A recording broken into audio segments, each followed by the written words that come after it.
Hey everybody, you are getting ready to listen to Canary Cry News Talk. We're going live today, and I see people already jumping in live in the chat here, and I just wanted to let you know, first of all, my name's Basil, your buddy Basil here, and I want to invite all of you, if you're watching on YouTube, Facebook, Periscope, any place that's not Twitch, I want to invite you to go to twitch.tv/Canary Cry Radio.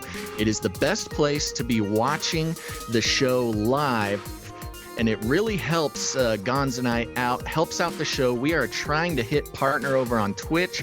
It's got all sorts of great tools to help us support ourselves during this time. Now, you can tune in and watch anywhere, but if you head over to twitch.tv/Canary Cry Radio, it would help Basil and Gons and the whole Canary Cry radio community build up our numbers and continue to create a way for us to support ourselves during this time. So thank you guys so much. Your essential employees are getting ready to go live soon. But until then, head to twitch.tv/Canary Cry Radio.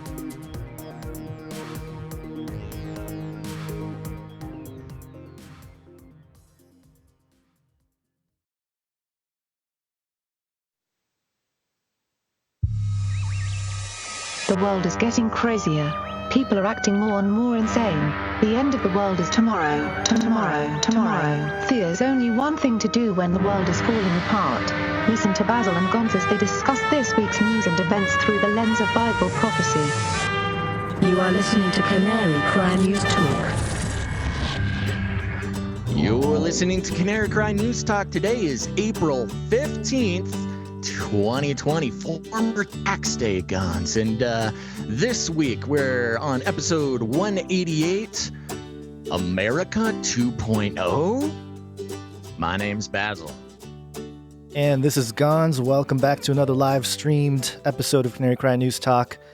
I know a lot of people on the FaceLikeTheSun channel, well, not a lot. I will say some people on the FaceLikeTheSun channel don't like the fact that we're doing news talk here, but we're just, trying to the live loud stream minority, out everything. Gons.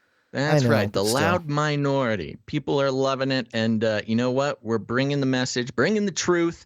And if you don't like it, that's okay. There's lots of other stuff on YouTube to watch. But if you are I'll be honest, and you are on...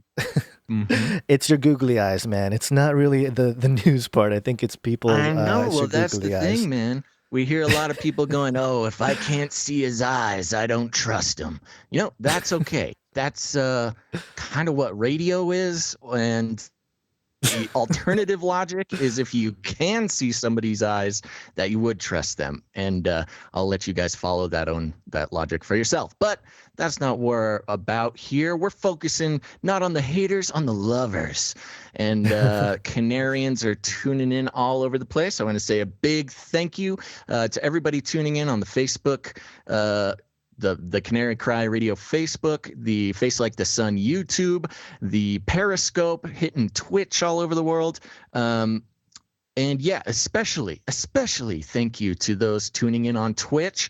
If you are not yet watching on Twitch and you're watching on Facebook because you want to give Susan Wojcicki all your money and your attention, you know what? That's okay. You'll just have to answer to God for that sometime later. But if you want to help out this show and Basil and Gons supporting themselves during this tough time, the easiest way to do that is to head to twitch.tv/Canary Cry Radio.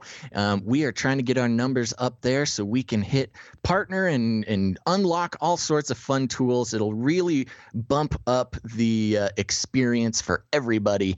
And that's just where all the cool kids are. So if you're a cool kid, head over to twitch.tv/Canary Cry Radio. But, Gons, more importantly, we are here to discuss current events and what it means for the future. And that being said, it's time for a Flippy Update. Flippy Update. Flippy Update. Do you want fries with that? Okay, for those who So, don't know, if you are a new listener, Flippy is our colloquial name for disembodied robot arms that are taking our jobs, enslaving our children, and flirting with our spouses. But here's the thing. Flippy is not just a cute robot that flips burgers. He is a symbol and a doorway for the coming technocalypse. And a lot of people think we have fun with these Flippy updates, but really it's an important practice in tracking the future use of robotics and technology, and the easy, fun, and cute ways that it's invading our lives and getting us locked in without us even knowing it. So I just want to make sure everybody knows these Flippy updates, we have fun with them, but some of our most serious predictions and tracking has come from these Flippy updates. So here we go. We're going to do a Flippy update. Gons, you got some clips for us. Hit us with those clips. I do. And so to set it up, this is Mark Cuban. He was on with Pompliano, his podcast.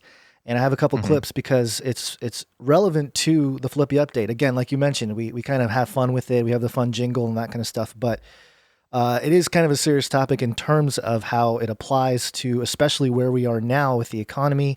And I'm going to play a couple clips here. This first one is a little bit longer, but I think it's worth going through because it directly relates to the economic situation that we find ourselves in. And so here we go. This is Mark Cuban, as most of you guys know, billionaire owner of the Dallas Mavericks. Oh, hold on real quick. Here we go. Oops. This is taking longer than I thought. Here we go. We're going to have to give serious consideration to things like a robotics tax. If you've got a job that could be done by an individual and you're paying a robot $25 an hour to weld, then let's hit that with the same 12.4 or 12.6, I forget, for the Social Security tax. And let's take 9% of that and put it into Social Security and the Treasury Fund, and let's put 3 point whatever percent into investing into robotics research for the country. Because we don't lead the world in robotics, whether it's software or manufacturing of robots. We're behind Germany, we're behind Japan, we're behind China. And the only way we're going to bring back jobs and the only way we're going to bring back manufacturing from overseas, no matter what country it is, whether it's Asian, Mexico, whatever it is through robotics. We're going to have to out-engineer. We're going to have to out-innovate those manufacturing alternatives that are less expensive because of lower payrolls and less climate restrictions and all those things, right? We're going to have to work on robotics to bring all that manufacturing back, work on battery life, work on manual dexterity, work on the software. Because if we can do that and lead the world, we can get that manufacturing back. It won't be America manufacturing 1.0 with assembly lines and people sewing, but all the inherent jobs that come with dominating worldwide manufacturing, whether it's support, maintenance, monitoring, software, whatever it may be, the aggregate employment would be much higher and the pay would be much higher, even for people with not defined skills, than it would be just trying to recreate manufacturing 1.0. So there's Mark Cuban there. He goes on to talk about how we should also tax cloud services because that's where AI sits. And so if we tax the AI basically doing their thing, then we can reallocate some of those funds to further research AI, but also to help out with your general, public money. What do you think, Basil? This is where the rubber meets the road in terms of robotics and coming mainstream and the economics and how it can all work out. We've been projecting this for a long time, but certainly the whole virus thing accelerated just the whole process. Yeah. Well, this is an interesting one. And for those who, have a problem with the Flippy updates, this is the prime example of why we follow what we follow. Because as I've mentioned before, and as we like to say here, Flippy, as cute and as novel as Flippy was, it really is the doorway and the gateway, if you will, into progressing what this new economy will look like.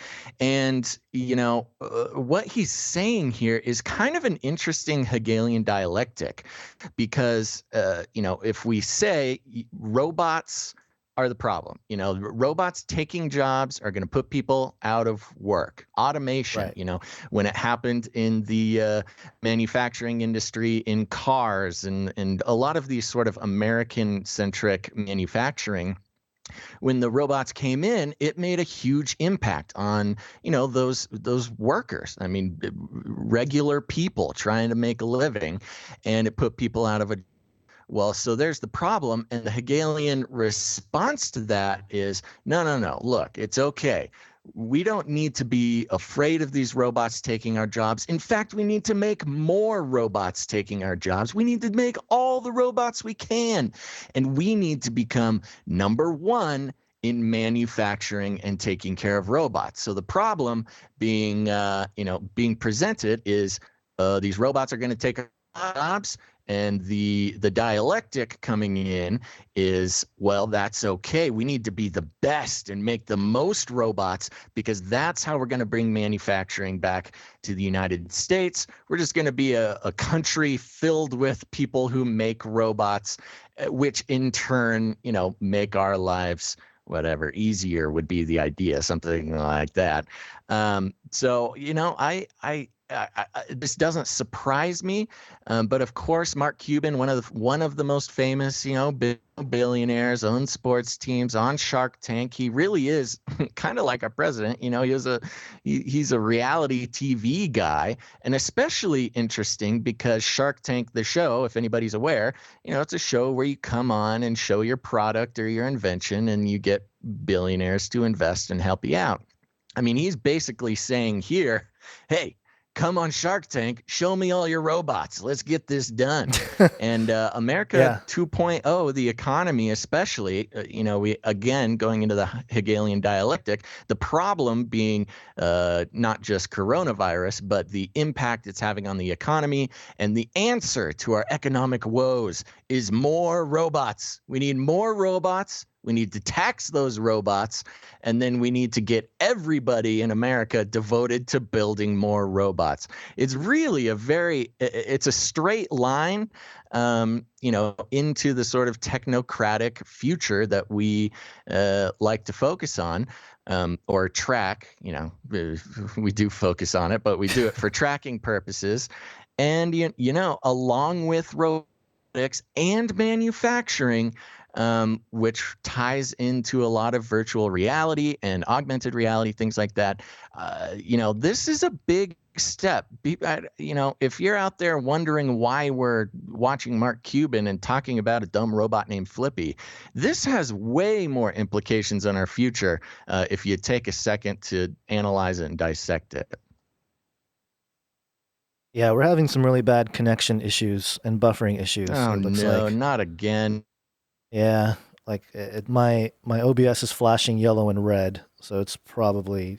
I'm seeing good. that. It's very angry. Yeah, it's not looking too hot, but that's why we have the audio podcast version to have everything cleaner. That's after right. The fact. If you're watching this live and you're very sad that it's choppy or not going well, that's okay. Keep watching it live, especially if you're over on twitch.tv/Canary Cry Radio. But we also, and a lot of people don't know this, we've been doing this podcast version for almost a decade. So you can head to iTunes or any podcast player, and you can catch a much higher quality audio version on the podcast. But there you go. Keep that in mind for when the show's over. Yeah. So getting back to the Mark Cuban thing here. So yeah, the American dream can be achieved if every man in America had an army of robots, right? That's kind of the mindset of the whole America 2.0. It kind of jives with the Zoltan Istvan Upgrade America slogan. And just as an update, Zoltan stepped down. I think, did we report on that? I don't remember if we did, but he basically stepped down from the Republican Party. We might have in the past, but we've been tracking him, and we noticed, he was running for the Transhumanist Party.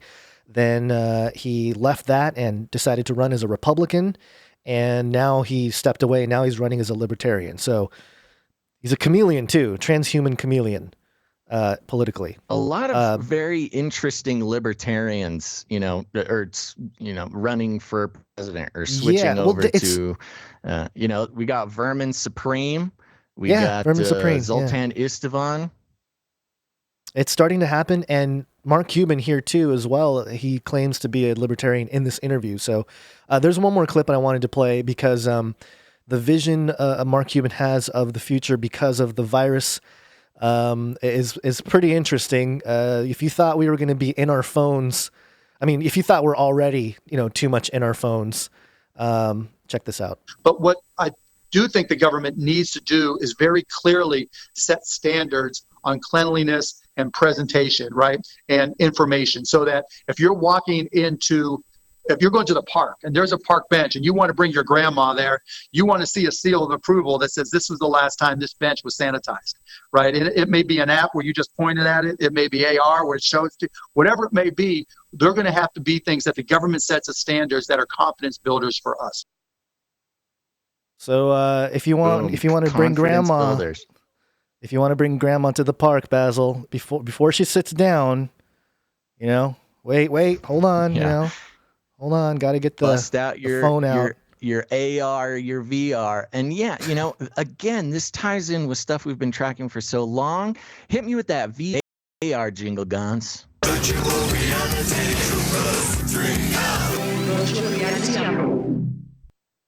That's right. Virtual reality update. That's part of the reason why I am wearing my virtual reality mask right now. I'm getting used to working in the VR space. I'm in my very fancy computer-generated office right now. And here's the thing. As Mark Cuban just said, augmented reality being one of those situations where it's going to become a normal part of life. And this ties in with facial recognition, ties in with even gaming. Things like Pokemon Go are based on augmented reality. But it's also kind of harkens back to a Google Glass situation, which never caught on. But I think there might be a second version coming, and that is through your phone, through wearable technology, you're able to look at objects, real objects in the real world, and get data feedback on them. And that's what Mark's talking about with this bench idea, specifically to the coronavirus. You want to know if this bench is safe for grandma, and the government will have a database on when the last time that bench was disinfected. Yeah, well, you pull out your little phone, you point it at the bench, and your phone will tell you whether or not that specific bench has been cleaned recently, disinfected recently. And the problem with this is, or the scary part of this is, now we get a lot of people who think we pay way too much attention to technocracy, that we're sort of neo-Luddites and we're against technology. That's not necessarily the truth. I mean, I'm wearing a VR mask. I'm doing it for you people. And the problem is that we're not against technology, we're not neo-Luddites, but it's very much tied into the control mechanism. We here generally believe that the government shouldn't have ultimate control. We do believe that each one of us has a right to some sort of privacy. Now, here's the problem with the AR and the bench. Is Pokemon Go. Everybody here remember Pokemon Go? Just for a little bit of a background for those who don't know, Pokemon Go is a game you play on your phone. It mixes reality with augmented reality, and you just kind of use it to catch Pokemon, play the game, etc. But it is through great research that a lot of people have done, and that has shown itself to be true. Pokemon Go has very close ties with the intelligence network of the United States, and thus, the global infrastructure of intelligence, government intelligence. And what was happening was Pokemon Go, you point your phone, it shows a video of what you're pointing it at, whether it's in your house or on, out in the park or something like that. And you got to do this to play the game, but it's capturing those images and being used to create 3D models of not just like roadways, like Google Maps has their Google cars going around taking pictures of all the roadways. But now we equipped children to go take pictures of the inside of buildings, in alleyways. And those images are stitched together to make a comprehensive map of basically every corner of the country, and by extension, the world, all the places that Pokemon Go can be used. Now, this is the same type of concept with the park bench and grandma and using AR to take a picture of the bench and get the data on when it was cleaned. But now we're equipping grown adults, those who might not play Pokemon Go, but we're equipping them because of their concern about coronavirus to also be basically data points to input pictures of every corner of everything into the massive intelligence infrastructure. And we've gone over it before, so I'll let everybody take the logic from there. But Gons, I'm on my VR headset here. I'm in my VR office doing research, seeing how this is going to affect our future. And I have been getting lots of advertisements. Can you bring up that advertisement that I keep getting? Because this is very funny. No, they're on to me. I have browsers freezing. I have like computer not working. This is like a kind of a disaster over here. Like everything's failing right now. This is a really, really bad situation going on with the live stream. So we apologize for everyone if you guys are able to even hear us right now because, computer's freaking out. Browser frozen. Got it right now. Okay, well, I'll just continue. Keep and talking. Hopefully let's all pray. I'm waiting for stuff to work. Lord Jesus, help our internet connection and help Gon's computer bring us back into full working order so we can continue doing the job here. They obviously don't like us sharing this information, so we're being sabotaged. Apparently not. This advertisement that I keep getting is for something called Relief Band. Sorry, go ahead. And Relief Band says this: did your virtual reality turn into motion sickness reality? Get relief from VR motion sickness.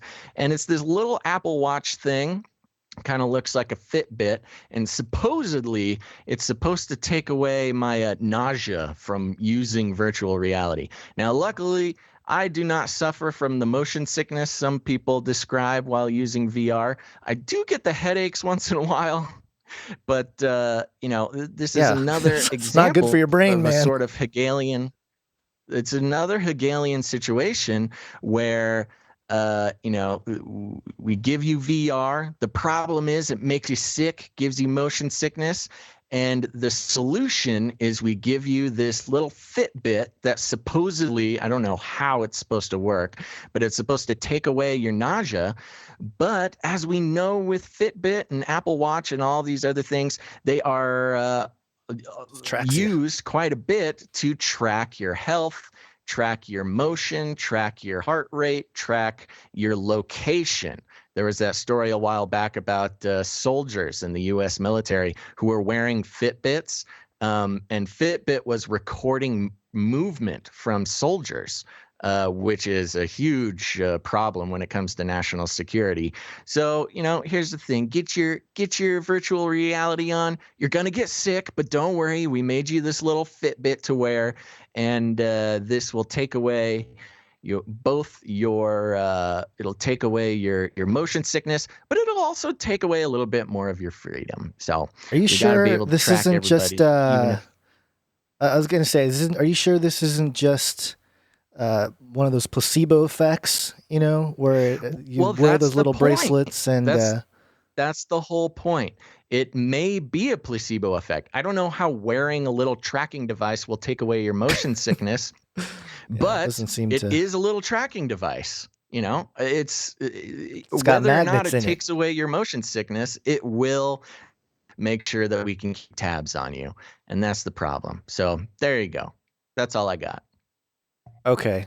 All right. Thank you for talking while we were trying to figure out what the heck was going on with the live stream. It looks like we're doing okay now. We're back to green on the stream here. But we have I saw some people talking about PSYOPs earlier, so we have a PSYOP story here. This was an NSA-style hybrid war PSYOPs. And I'm saying Twitter today was trending with hashtag how 2020 could get worse. And I just, why do you need to make that trend? All these people on Twitter just stewing in the negativity, But this tweet was kind of interesting that I'm looking at here. Well, you could read the rest of the news stories from the past week, and it's all natural disasters. Wildfires edge closer to Chernobyl nuclear plant, BBC News. You had awakening volcanic region in Iceland could cause disruption for centuries. That's some Iceland outlet there. Deadly tornadoes in the south cause catastrophic damage. And Krakatoa volcano erupts, spewing plumes of ash 9 miles into the air. So stuff going on around the world. And yeah, I was hearing people talk about, phase two. And I mean, yeah, it's all part of the process here in terms of the teardown, the reset, right? You gotta break down the old to bring in the new. That's interesting. I mean, of course, there's things to delve in there. First of all, some biblical references that I think you should speak to while we're here, but also, in some unreported things in the mainstream media about the ability for governments and certain companies to manufacture weather disasters as well as things like earthquake machines, which sounds silly, but I'll let people give a Google to earthquake machines. Earthquake machines have been around for at least 100 years. It's not as difficult as it sounds. Good old Nikola Tesla made his earthquake machine. And using electromagnetic bursts, especially in things like CERN, has been known to cause earthquakes around Switzerland there.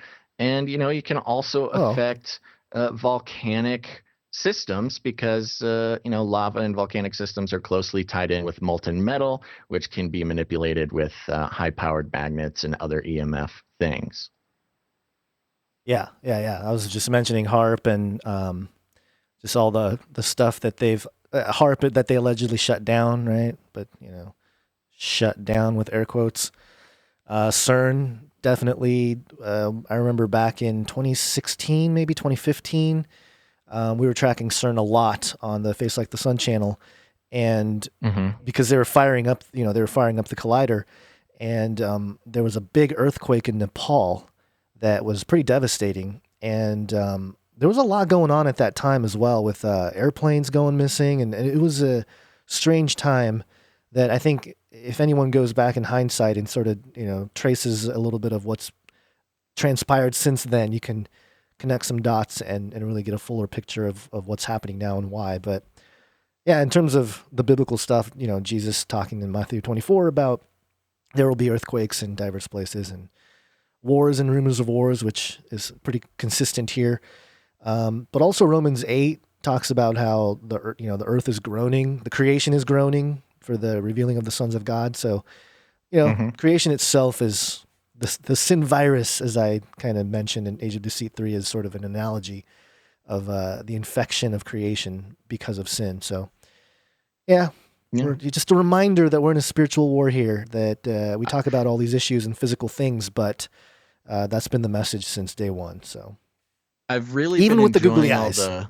I've really been enjoying all the memes on Facebook and other places about how much worse could 2020 get, and it'll be March, everybody wearing their masks and hiding from coronavirus, and then April will show the Death Star hovering or the Godzilla off in the distance.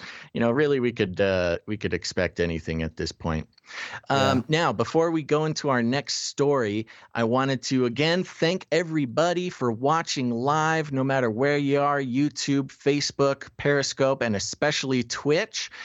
Just to let everybody know, Gons and I are only essential employees of this podcast, and we are feeling the economic effects just like everybody else. And we'll talk a little bit more about how you can get involved later. But one of the best ways that you can help us out right now, we need to average 75 viewers on our stream over on twitch.com, and that's over a 30-day period.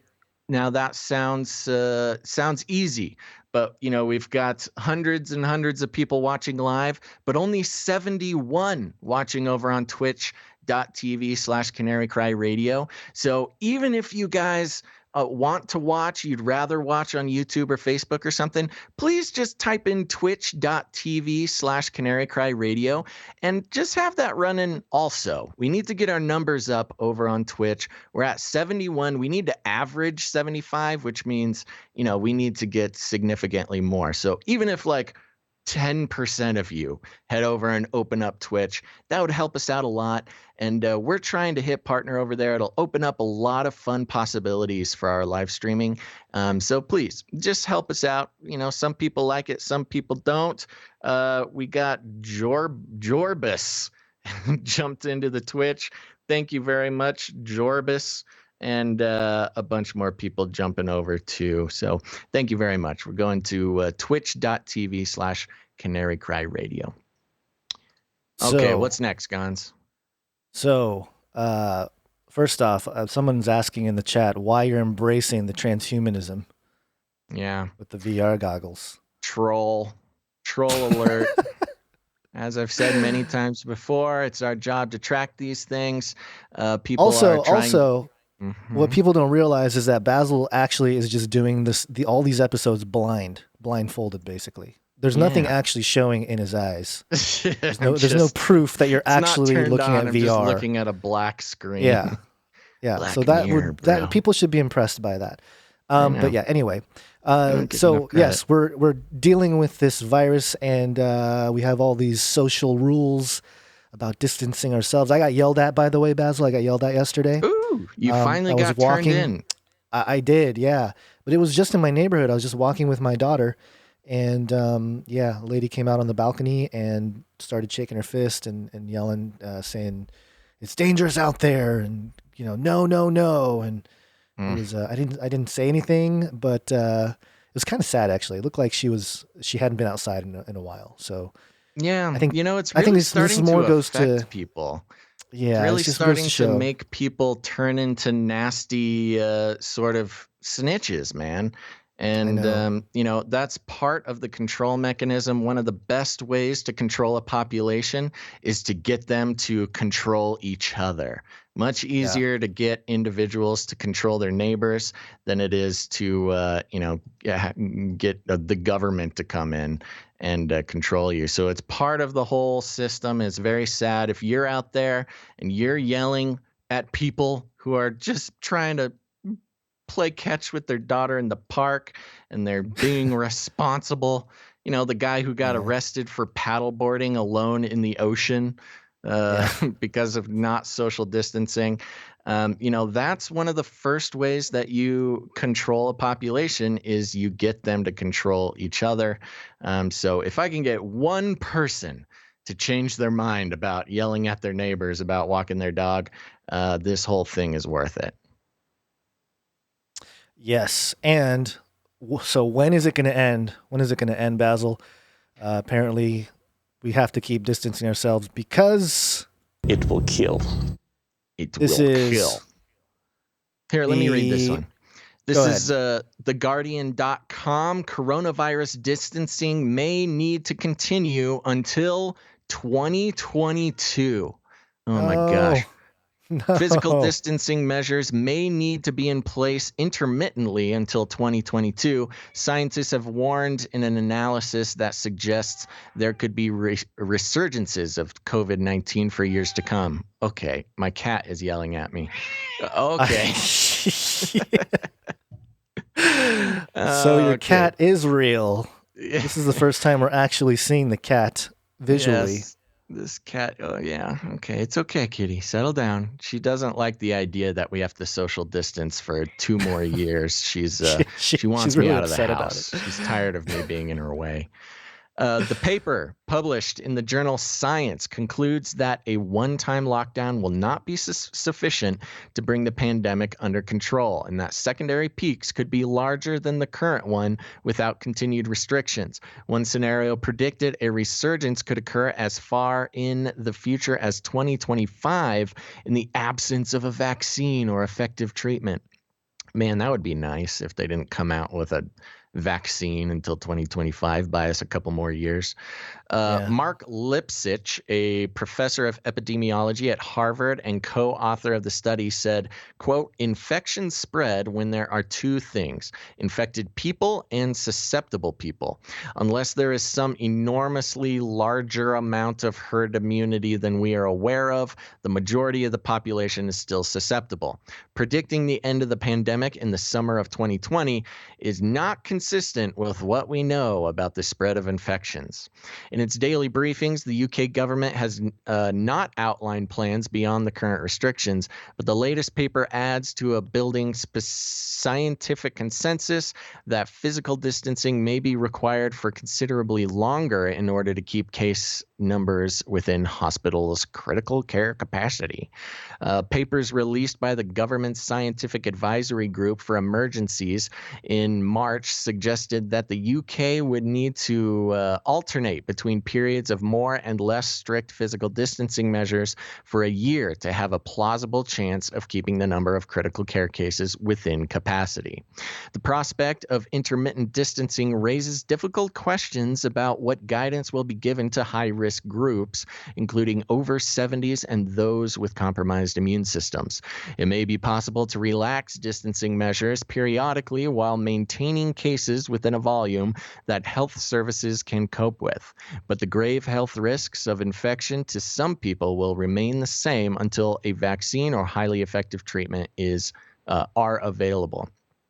New treatments, a vaccine, or increasing critical care capacity could alleviate the need for stringent physical distancing, according to the paper in Science. Quote, but in the absence of these, surveillance and intermittent distancing may need to be maintained into 2022. No, The authors. 2022. Yeah. That's surveillance. Yep, surveillance and intermittent No distancing. And this kind of goes into what this is one of the things we actually called pretty early on, was that this is not a one-time thing. This will be, at best, this will be a yearly occurrence, sort of like the flu season. There will be the COVID season where for, whatever, let's call it for a month November or two. to April, everybody has to social distance, and there'll just be normal 4-month periods where they want to remind you that they're in control, they're watching, and you are a danger to yourself. Trust your government. Yeah. Yep. Yeah, there's nothing else to say about it other than I hope it really doesn't go into 2022. Yeah, I'm just skimming this article here to see if there's any more important details to bring up.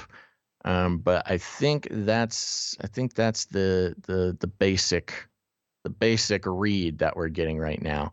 The article ends with, quote, it is important to recognize that it is a model. It is consistent with current data, but is nonetheless based on a series of assumptions. For example, about acquired immunity that are yet to be confirmed. The study should therefore be regarded as suggesting possible scenarios rather than making firm predictions. And that's one of the biggest problems, is all we have right now are models. And these are mathematical models that really you get whatever outcome they want. They can get the outcome by inputting the whatever inputs that they want. And that was one of the biggest problems with the study that came out from the Imperial College over in the UK, where they were saying 2 million are gonna die, it's gonna be horrible. What they failed to tell people was that they just had to make up assumptions and numbers. And this is not me just going off. This is cataloged and like documented, yeah. Documented and put out, sometimes even in mainstream or mainstream adjacent outlets, that they basically just made up a bunch of numbers and made a model and then told everybody they were going to die. So there you go. I don't know. And you can start at start at the end, so to speak. Oh, we need something where 2 million people end up dying. Okay, well, let's move backwards from that conclusion. What would it look like? Oh, a virus spreads and blah, blah, blah, blah, blah. And you get back to, the beginning of it all. And then, oh, here we are. The reality timeline lines up with, this simulation timeline, and look where it can go. And so, of course, and within a presentation to political leaders, that can be very scary. That could be very useful if you're going to be an infiltrator of sorts into those types of situations.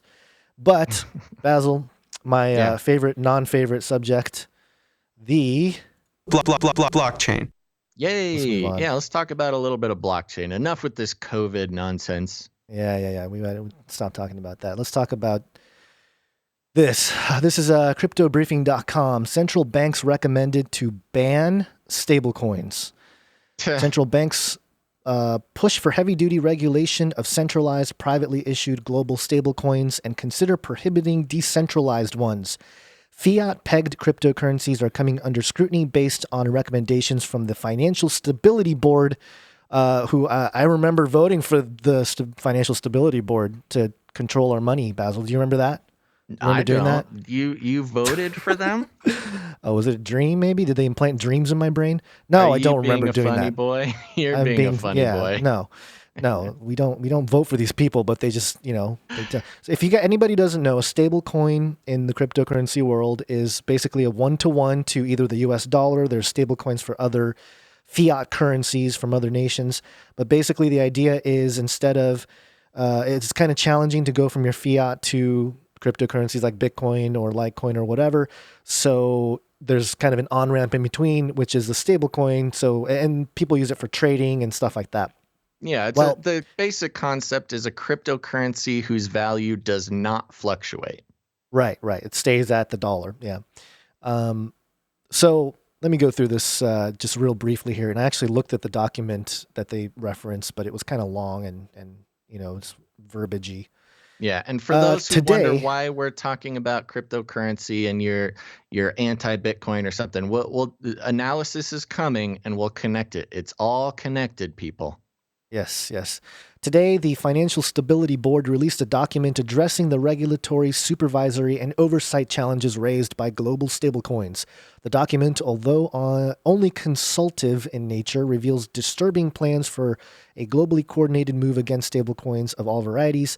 The FSB makes 10 high-level recommendations addressed to central banks and G20 authorities at the jurisdiction level. More specifically, they recommend a unified global approach to the supervision and regulation of the fiat-pegged cryptocurrencies. Furthermore, the FSB suggests to authorities that if they can't control and regulate fully decentralized stablecoins, they should consider banning them. Jeez. Yeah, so, and we don't have to go through all the details of everything here, but effectively, we're talking about the IMF and the world organizations coming in and trying to regulate it because, and we've talked about this before, they have their own CBDCs, central bank digital currencies that they've been developing, the kits to, get these other central banks around the world to start making this. It's been out there for I think a year and a half or something now.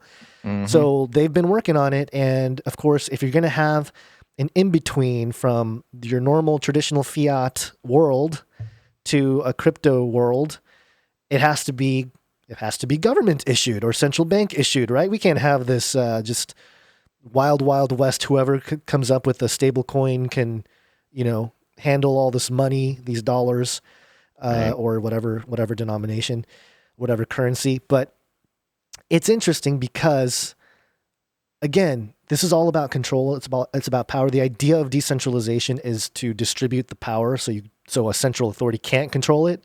So yeah. This is an actual. It's really fascinating to consider because cryptocurrencies in general. And I know some of you guys watching the stream saw a little bit of the screen earlier, but basically we were at I'm just going to go to one CoinMarketCap, which is a basic place where people can look at the price of cryptocurrencies.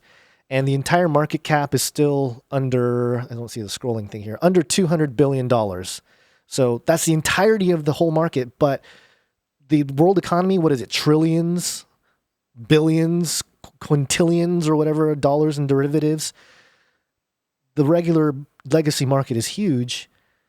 Yet this cryptocurrency market, which is only 200 billion, which is a little more than Jeff Bezos, right? It's Right. like that territory.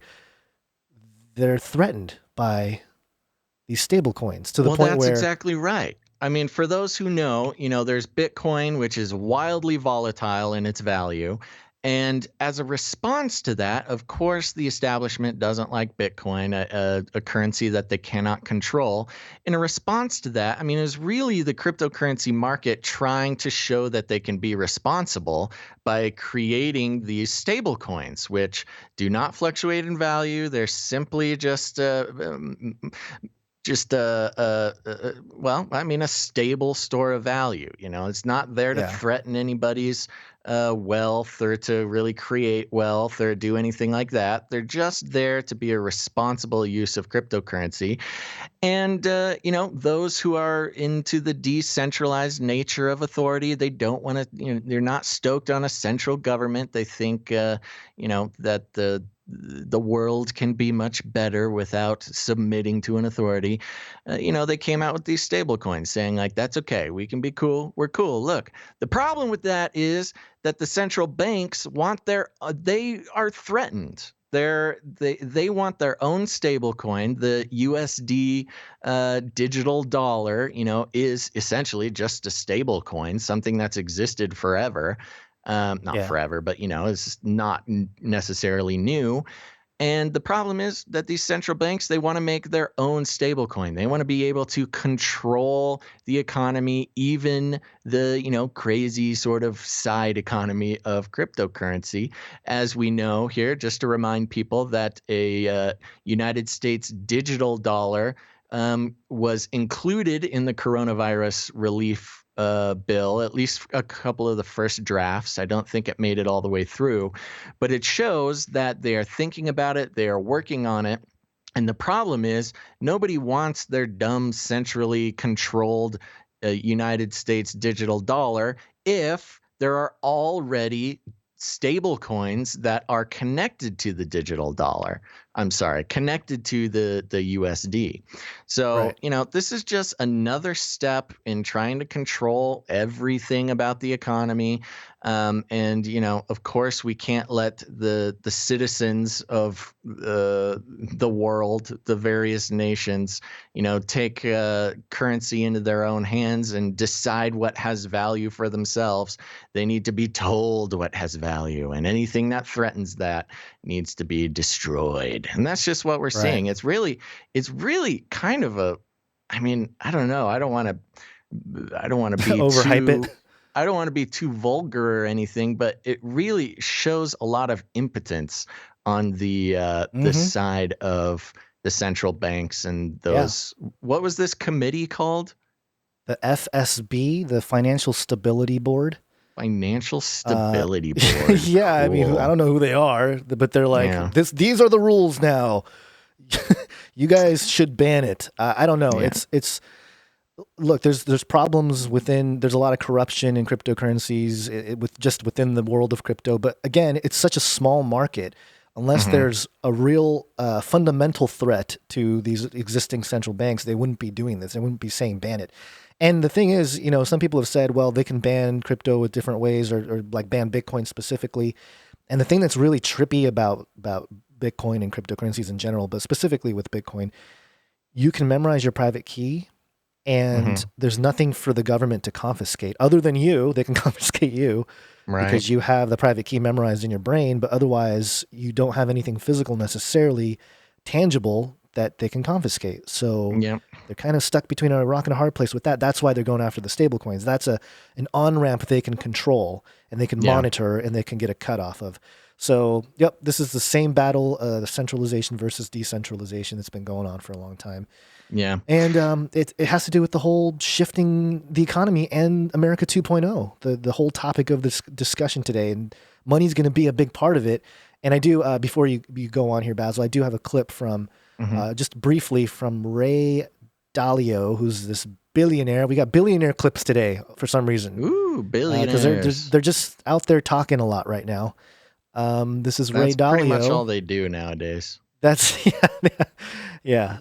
So here he is talking about a familiar topic to most of us. Because the greatest force is the force of adaptation and inventiveness if we can operate well together. So that's what I think it's going to look like over this period of time. It'll pass. The world will be very different. There'll be a new world order. But it will pass, and we'll be inventive, because what we're dealing with now is just money and credit. Money and credit is just digital. I mean, there is real goods, services, those are real. But everything else is just accounting. A new world order can emerge. There you go. Wow. And billionaire said it. New world order. Go. Wow. Billionaires love the New World Order. I'm so happy that they're happy. All right. Before we move on to our next story, I want to give a shout out to Sarah O'Bell. Says, woo, I made it to Canary Cry Twitch. That's right. If you are watching this on YouTube or Facebook or wherever you're watching this, please consider, even in addition, you don't have to leave your beloved YouTube. That's okay. You can stay over on YouTube, but also open up twitch.tv/Canary Cry Radio. We hit 100 live viewers over there, which is great, but we need to get that number up, because we got to get the average to 75 live viewers over a 30-day period. So if you're over there at YouTube or Facebook or wherever you are, you don't have to leave necessarily if you don't want to leave YouTube, but please, it really helps Gons and I out if you also open up twitch.tv/Canary Cry Radio. We are trying to get to the level of partner over there. It's going to help Gons and I out a lot during this current economic situation. Gons and I we are not essential employees of anything except this podcast. So our entire income comes from doing this podcast. It comes from the ways that we're able to get through the podcast. And here's the problem: is we are fully, against selling advertisement on the podcast. We do not believe in harnessing your attention and then selling that attention to corporations for our own personal gain. Now, that being said, as I've said before, that's a bad business model for podcasters. So we are unable to make money in the traditional sense. But if you head to twitch.tv/Canary Cry Radio, you are helping us build a system that we can support ourselves and keep doing this show. We only support ourselves through this show because of what's called the value for value model. And that is very simple. We create value and we put it out there. And if you see it and you gain value from what we do, it's up to you then to put value back into the system. It's the only way to do it. It's completely voluntary. But just remember, we're doing this show 3 times a week because we believe in what we're doing. We believe we're bringing value to you listeners. So if you listeners out there find value in what we do, it's now up to you. It's your job. One easy way is by going to twitch.tv/Canary Cry Radio. Or if you are in an economic situation where you've got a couple extra bucks a month and you want to, and you think what we do is worth a couple bucks to you, you can head to patreon.com/CCNT for Canary Cry News Talk, and you can sign up there for all sorts of fun levels of support. That supports us, helps feeds Gon's kids, helps feeds my cats. This is the only thing we have. And if you don't like Patreon, we also have bonus episodes and all sorts of fun stuff over there on the Patreon. But if you don't like Patreon, we understand a lot of people don't like Patreon. That's totally cool. But you can go to canarycryradio.com/support. And there's PayPal. There's all sorts of other fun ways to support us over there. We've had some very heartwarming support coming through the PayPal. Thank you guys so much.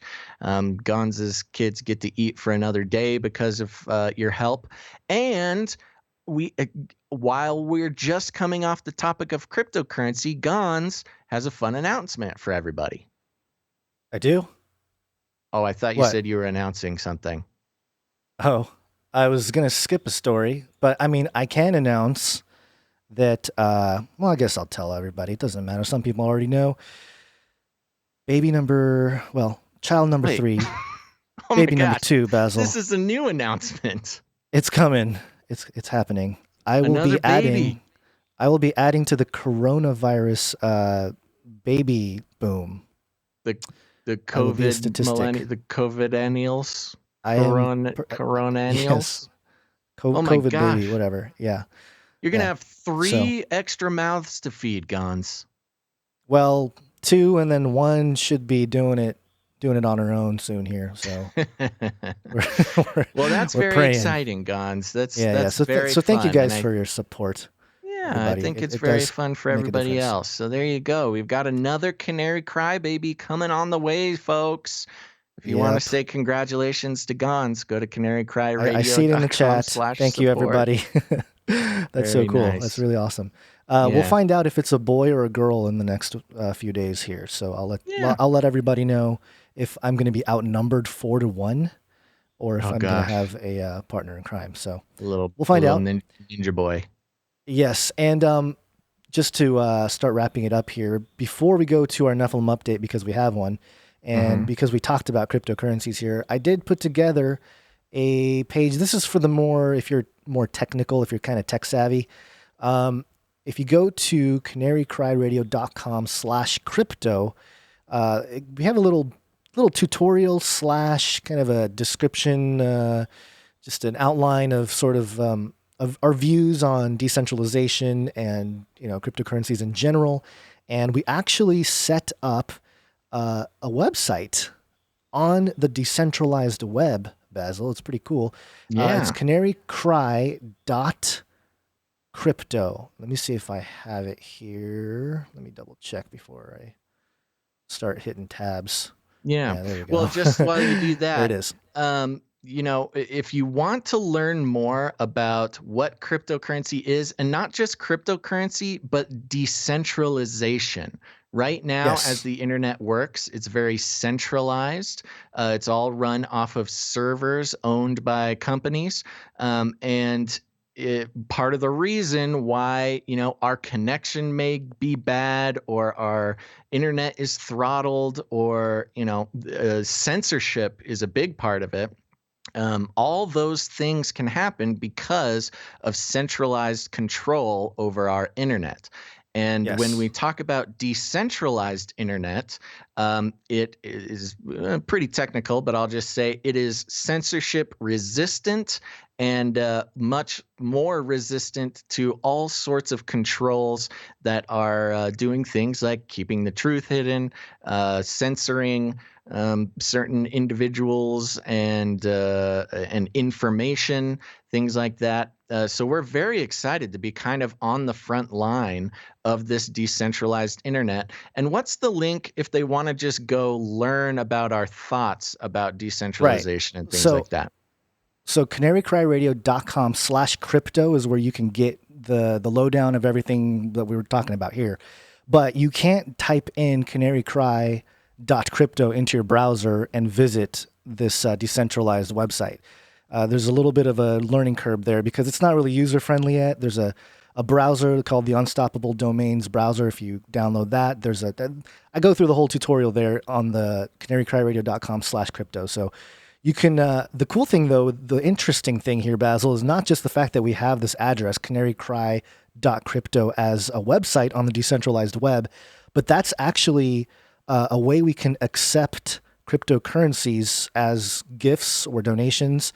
Or if you just want to, send a little bit of crypto or a little Satoshi our way, you can do that now instead of, or, you got to use some of the exclusive wallets that are really doing it right now. But again, I go through some of that tutorial on the page. But yeah, you can send it to us. You can send us Bitcoin, Litecoin, Ethereum, Dash, Monero. All sorts of fun There's two stuff. more. Dogecoin. We got to do Dogecoin, right? Because Elon Musk mentioned Dogecoin. Gotta So do we're Doge. accepting some Doge. And yeah, there you go. So go to canarycryradio.com/crypto just for education purposes. There's a lot of great information. If you want to know more about decentralization, the decentralized internet, all that stuff is on that page, canarycryradio.com/crypto, a great educational source. It'll teach you how to get on the decentralized web, and you can check out Canary Cry Radio now more than ever is censorship resistant, which is something that's going to become increasingly more important. And if you're out there and you value truth, you value freedom, especially on the internet, you're going to want to start learning about the decentralized internet, because it is going to become more and more a part of, what we have to do to get the truth out there, to preserve truth, to not be victims of the ministry of truthiness. If you believe in doing your own research and finding out the truth and not just gobbling up whatever pap the government wants to give you, then you're going to want to learn about the decentralized internet. You can learn about that at canarycryradio.com/crypto. Check it out. And again, remember, if you're out there and you're a crypto person, you can help support us with cryptocurrency, because there's another Canary Cry baby coming, people. Ah! I know. And also the story, we have a Nephilim update, which is we're going to wrap it up with. And the reason why you want to be on Twitch is because I've noticed a lot of the Nephilim updates are gearing towards that gaming world. There's a lot of Nephilim going on in the gaming world. So we'll wrap it up at that. Nephilim update. Engadget.com. Help humans and aliens live in peace in XCOM Chimera Squad. This is in 2016, XCOM 2, players saved the world from armies of alien colonizers who used humans as psionic meat puppets. When the leaders of the invasion fled, they abandoned hordes of their own soldiers on Earth, forcing an uneasy truce among humans and the aliens left behind. A new standalone game from Firaxis, XCOM Chimera Squad, is set 5 years into this new world. The bustling region of City 31 is meant to be a bastion of peaceful coexistence, but underground movements opposed to interspecies mingling, what's that sound like, are threatening its stability. Chimera Squad is an elite troop of human and alien agents whose mission is to shut down the groups bent on enticing chaos in the city. And there you have it, right there. Enticing chaos. Enticing chaos, and the political landscape of the day in this XCOM game is the hybridization of aliens and humans. The thing that that God destroyed the earth over, basically. Yeah, that whole Noah thing. Yeah, that's why. Yeah. So there you go.